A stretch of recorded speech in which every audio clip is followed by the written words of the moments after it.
प्रिय दर्शकों, आप सभी का स्वागत है हमारे इस YouTube चैनल पर। दर्शकों, बहुत बार ऐसा होता है कि जब एस्ट्रोलॉजी के अंदर कोई प्रेडिक्शन किया जाता है और उसको लेकर के बहुत सारे लोगों के मन में कुछ भ्रांतियां भी पैदा होती हैं।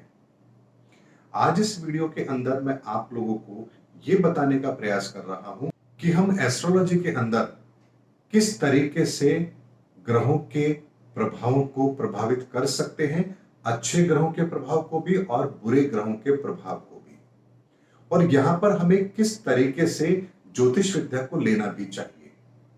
मैं आज आपको ये सारी बात एक उदाहरण के माध्यम से समझाता हूं। यदि आपके पास कार है तो इसका क्या अंदाजा लगाया जाए? क्या वो कार आपको सारे सुख दे रही है? अगर आप कहेंगे कि कार है तो निश्चित तौर पर यहां पर सारे सुख मिल रहे हैं, तो अब मैं यहां पर आपको उसके कुछ सेगमेंट बताता हूं। यदि कार के टायरों में हवा नहीं है तो क्या आप कार चला पाएंगे?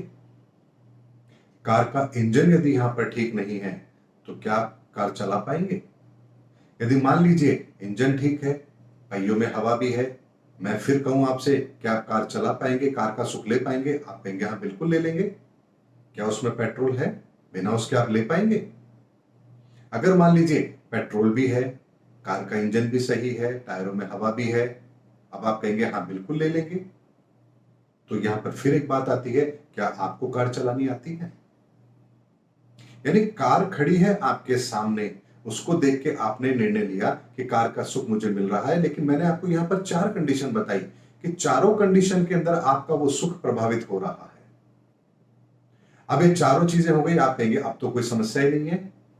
तो आपको अब यह समझना पड़ेगा कि कहीं आपके शहर में कर्फ्यू तो नहीं लगा है।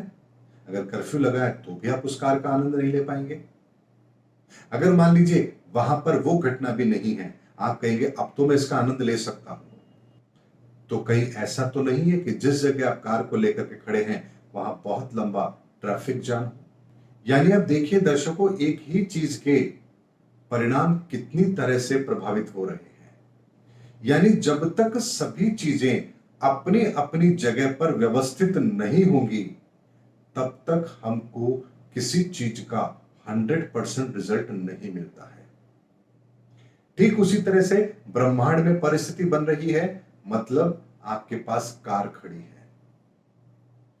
अब वहां पर हम उसके अनुसार कैसा आचरण कर रहे हैं, हम कितने नियम कायदों को फॉलो कर रहे हैं, क्या हमारा व्यवहार उस समय पर उन परिस्थितियों के अनुसार है या नहीं है, ये सब चीजें यहां पर निर्धारित करती हैं कि जो ब्रह्मांड में परिस्थिति बन रही है उसका हमें पूर्ण फायदा मिलेगा या नहीं मिलेगा।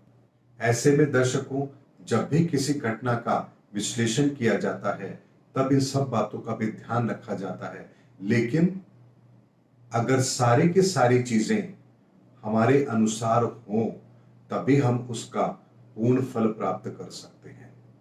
अगर ना हो तो हमें उसका विकल्प भी तलाश करना चाहिए।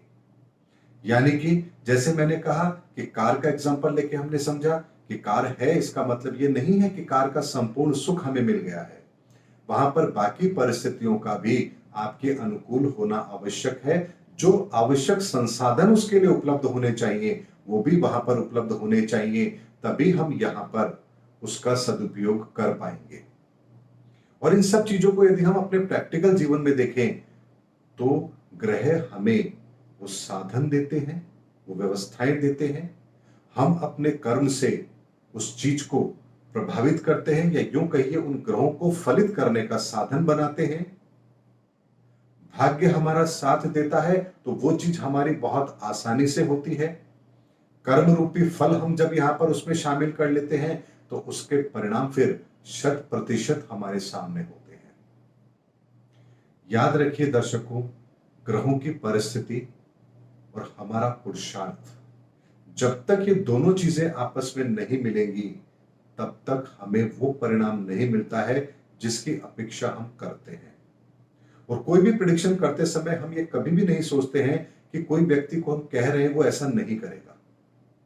हमें उम्मीद होती है कि जो गाइडेंस हम उसको दे रहे हैं वो व्यक्ति उस गाइडेंस को फॉलो करेगा, तो निश्चित तौर पर इसे लाभ होगा।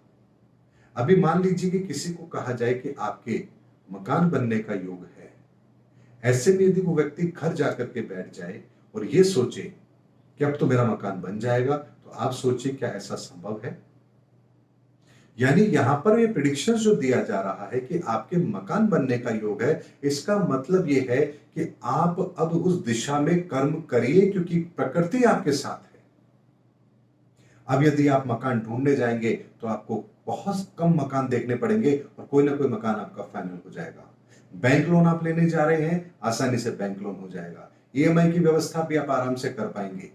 अगर मान लीजिए कोई डाउन पेमेंट आपको करना है, उसकी व्यवस्था आपको करनी है, तो भी बहुत आसानी से हो जाएगी।